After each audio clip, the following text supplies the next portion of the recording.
Hey guys, it's Adam Bitdragon here. I want to share with you guys a blast from the past when I first got started in crypto. This is back in March 31st, 2016. I wanted to share with you guys an insight of what people thought of crypto back then.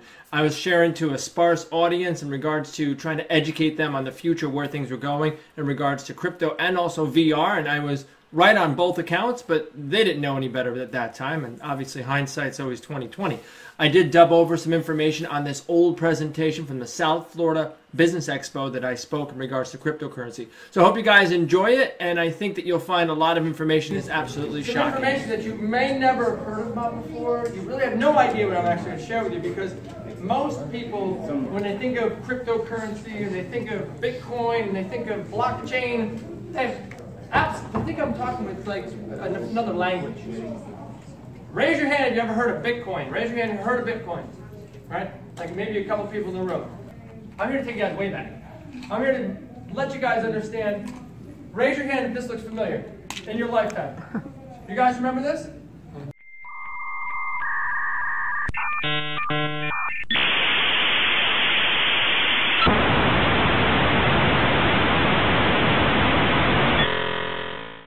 Think about this. You remember just the dial-up? You know, you ask the kids nowadays about dial-up, they're like, what? You guys have to wait for internet? And they're annoyed. We are in an instant gratification society. You understand that? Like, literally, everybody's like, I need it now. And that's not quick enough. Right? They couldn't let me sit in line at the Starbucks. I now have an app that says, okay, but we can pre-order it before you get into the store, so we don't even have to take the time to take your order. And they'll give me a discount at Starbucks for doing that. I buy my Bitcoin, which we're going to talk about Bitcoin, and I actually am able to purchase my Starbucks. This money that's on my card in my phone right now is from Bitcoin. I drink my Starbucks. I actually bought my food this week at Whole Foods from Starbucks. I mean from Bitcoin. When you go out and try to use it, there's over 100,000 merchants that take Bitcoin right now. Did you guys know that? 100,000. But Bitcoin is here. Cryptocurrency, blockchain, what I'm going to share with you guys over the next handful of hours, no, I'm just kidding. It's going to blow you away, actually, a lot of it. But this is where we are. Now watch this. I love this clicker, by the way. Isn't this good? This is like everything that has happened from 1995 until today. In the world of digital communication, in the world of anything internet-based.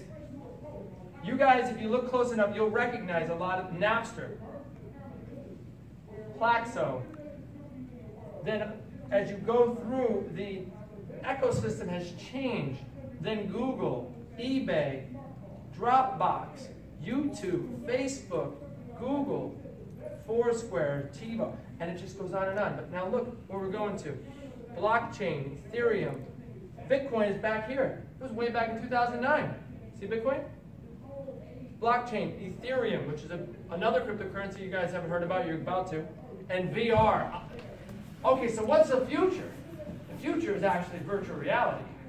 That's the real future. But I'm not here to talk about that. I will tell you this much, though. The way that you think of everything today, a year from now, everything is going to be virtual reality.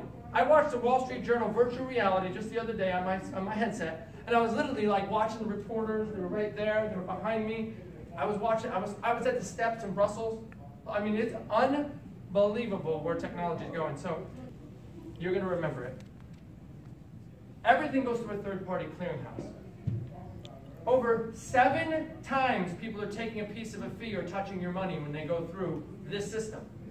When you make a transaction, you swipe that debit card, 7 people made money when you just did that. And it takes time for that bank to actually get the money back to the merchant.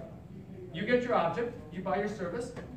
If you do it internationally, it's over 12 times, including all the international fees and costs. Do we really need that? Do they really deserve all that? What are they really doing? What do you think Bitcoin is? By the way, raise your hand if you know what SMTP is. So, okay, so SMTP is email protocol, right? Like POP is an email protocol. HTTP, raise your hand if you know what HTTP is. Internet protocol. Bitcoin and blockchain is a protocol. It's not just a currency.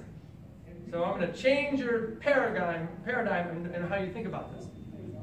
We eliminate the need of having any middlemen.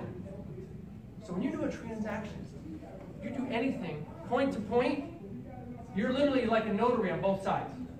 That transaction is notarized from the point it's made to the point it's done, and it's instantaneous. You know, if you wanted to move $1 million from here to Zurich, it would cost you a ton of money in SWIFT fees, percentages, and everything else. It would be regulated by the Federal Reserve, and everybody would be tracking it. You can press a button and move $1 million in literally a second. That's powerful, yeah? Yeah. It goes even further. I'm just getting started. I love this stuff. Okay. It's so great to think that I'm in a time to see this happen. You know, since we've been off the gold standard back in the 30s, I want you guys to think about this for a second. You know there's nothing backing up the dollar. Raise your hand if you know there's nothing backing the dollar. Okay, I'm not going to get into that conversation either. That would give me a lot of trouble. People come after me and they got all kinds of secret clubs and stuff. I don't want to do that. But this is called fiat currency, okay? And here are the characteristics of currency. What are the main characteristics? It has to be portable, has to be divisible, has to be transferable, has to have a store of value, has to be non-counterfeitable. Is this non-counterfeitable? Is Bitcoin non-counterfeitable? I'm going to tell you why in a minute. And it has to have a limited supply. Here's one thing you guys might not know about Bitcoin, cryptocurrency. Bitcoin is only going to be 21 million Bitcoin ever created between now and 2140. Now, Bitcoin is at a limit. Every 4 years, they cut out how many they make every 10 minutes. Every 10 minutes, they're earning and mining Bitcoin, which we're going to go over how that happened. But how did that all start? How did we come up with the idea of mining something? I mean, the idea of mining a digital versus mining for gold, it's such an esoteric idea. Your mind can't comprehend it. Back in 2010, when the guys came up with, when Satoshi Nakamoto came up with the idea of Bitcoin, he said, you know what? I'm going to create a system away from the central banks, and I'm going to create a way that everybody can earn money, and we can actually make a better society. Well, it didn't really mean anything until somebody actually, in California, that's a picture of the actual pizza that was purchased. That pizza was the first transaction. Listen, that pizza today, this is in 2010, in May 22nd, 2010, would be worth $4.1 million in the same value of Bitcoin today. The pizza. They even have National Pizza Day.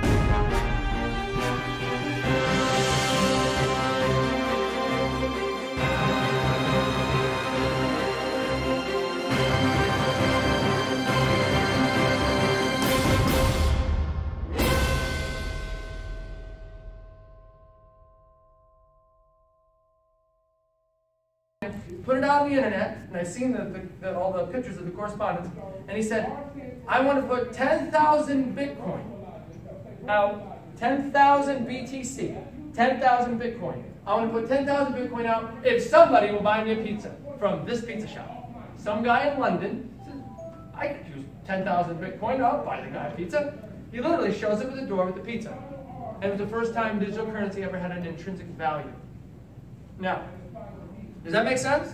You guys get that? That's how it started. That's how everything started. But how did it progress? What's the history? What's the real history? What happened? It was a rocky road for Bitcoin. And people didn't understand it. It was back in... It was back then, right? The dial-up. We're still talking about dial-up. So it started out with the pizza. But then what happened was that people realized it's an anonymous way to make money. And so they created what they called the Silk Road. Now, this video is not for informational purposes only. It is for practical purposes, and I hope you'll put it to good use. Even if you don't want to purchase anything that you find on the Silk Road and choose not to do illegal drugs, I hope that you recognize that a lack of respect for other people's choices is a sign of immaturity, and state-approved drugs like nicotine and alcohol tend to be the most dangerous. It should be proof enough that government is a racket when it will let you drink or smoke yourself to death, but put you in a cage for smoking weed. So even if you don't want to put things in your body that the government doesn't want in it, please check out the Silk Road for all the other things sold there and consider the virtues of practicing agorism or deliberately engaging in all the peaceful human actions which are forbidden by the state. A wonderful thing that Bitcoins facilitate. To create an account, which comes with a built-in Bitcoin wallet. The address has changed several times, and I'll do my best to keep the link here current, but if it changes again, please comment or email me. Now you can browse a wide array of goods and services that all sorts of people for all sorts of reasons would like to be able to purchase anonymously. The site isn't perfectly reliable and demand is high, so don't be surprised if you get an unable to connect page. Be patient and be ready to hit the try again button periodically. Now you just need to get yourself some Bitcoins to make a purchase. Bitcoin didn't do that. They just utilized, like for instance, do we shut down the US dollar when a terrorist uses US dollars to create a terrorist attack? Do we still, just because they use the money, when drug dealers go and sell cocaine with it, we don't, the Federal Reserve didn't say, no, we bought cocaine with that money, so we no longer can use it. It's no good anymore. That doesn't happen. The Silk Road happened, and guess what they used to purchase? Bitcoin. Bitcoin became the bad Bitcoin. It's got the negative connotation to it because it's associated with something negative. The guy who created Satoshi Nakamoto is being recognized for a Nobel Peace Prize. This is a guy, this year, and this is a guy you've never met and no one's ever seen. There is no owner, there is no founder of Bitcoin. He is an illusion that no one can nail down. And get this, because he is so elusive, there's nobody to blame. There's nobody to shut down. It's just out there to the general public. See, it gets better. At the very beginning, people were like, how do we do it? How do we create this Bitcoin? I want to create some Bitcoin. Because I can get a pizza. I can get a couple pizzas. We're going to get something from this. So what did they do? They started out with what they call CPU mining. You could literally mine for Bitcoin, which is a high-level algorithm that they would actually use to be able to earn, in 10 minutes, 50 Bitcoin. Then they realized that the CPUs weren't fast enough. Then they went to the GPUs, the graphic processor units, instead of the central processing units. And they started to bundle them into houses, and they started to get as big as they could in a house. Then they realized that ain't good enough. We want to be bigger. So then they went to ASICs mining, which is a specialized chip that's memory intensive. And they went, when they hit ASIC, forget about it. That's when people with money came in. To mine Bitcoin nowadays, you would need a room the size of that whole entire franchise area just to make any money. When we were just at the event, that whole area would have to be machines just to mine for Bitcoin. And now you can't do it by yourself. Now they have to pool to make money on Bitcoin. But remember I said it's a limited supply of Bitcoin? There's like 15 million Bitcoin that have been put out right now. So every 4 years it gets cut in half. Guess what's about to happen in July? It's going to get cut in half again. It's going to go from 50 to 25. Do you think the value will go up when there's less supply? Every 4 years from here till 2140, it's going to get cut off in half. So it's going to be less and less and less available. But you're saying to yourself, but it's not reachable. How do I do this? Guys, I was actually mining for cryptocurrency over the weekend just to see if I could do it. And I actually did it. I have people that can attest that I actually did it up late at night. I'll show you what I mean in a minute. So what happened? Is something successful? People copy it. But more importantly, when something gets over $1 billion market cap, it becomes something that is a foregone conclusion. Bitcoin, look at that, $6.4 billion market cap right now. And I told you guys that this is CompuServe and Prodigy. Do you understand? This is the beginning. Bitcoin, Ethereum, Ripple, Litecoin. You guys have heard of that? Dogecoin. Dogecoin funded some places in the NASCAR. They've done a bunch of really good work. The guys in the Jamaican bobsledding team, Dogecoin was actually funded by their cryptocurrency. So here's the crazy part. Bitcoin today, think about this. This blows me away. So where do you want to put your money? You want to put your money where all the people that are very wealthy in the venture capital put their money, or you want to put your money somewhere else? I can get you guys all the backup research. $1.6 billion have been invested into the ecosystem that supports Bitcoin. There's 4 ways you guys can invest in Bitcoin, directly and indirectly. You can actually store it. Some statistics say that in the next 10 years it could go to over $100,000 a coin. It's right now today about $416. Right now today it's at $416. Today is March 31st, 2016. I have to say that. So the point is that the second thing you can do, if you have either want to invest in it and or you want to do it yourself, you can mine it. You can actually mine it. Or you can get some smart, or you can get your kid to mine it. You can get somebody that you know that actually understands technology to mine it. You ain't going to be mining it. It took me hours to figure this stuff out. It's not easy. Mining is not an easy thing, but it's doable. I mean, the kids today, they can mine. They can make money with cryptocurrency. You can trade it on a currency exchange. I know people that are making millions of dollars trading every day, just like the Forex. They're trading on.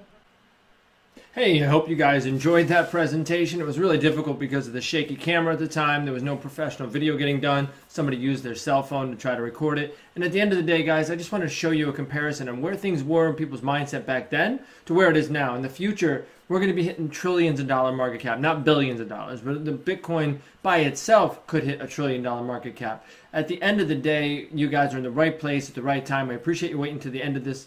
Obviously, this video has been difficult to watch, and those of you that made it to the end, thank you so much. We appreciate you guys and your support. Obviously, please share and like this if you enjoyed to kind of take a look back in the past. And with that, have an incredible day. Take care, take charge, and we'll see you at the top.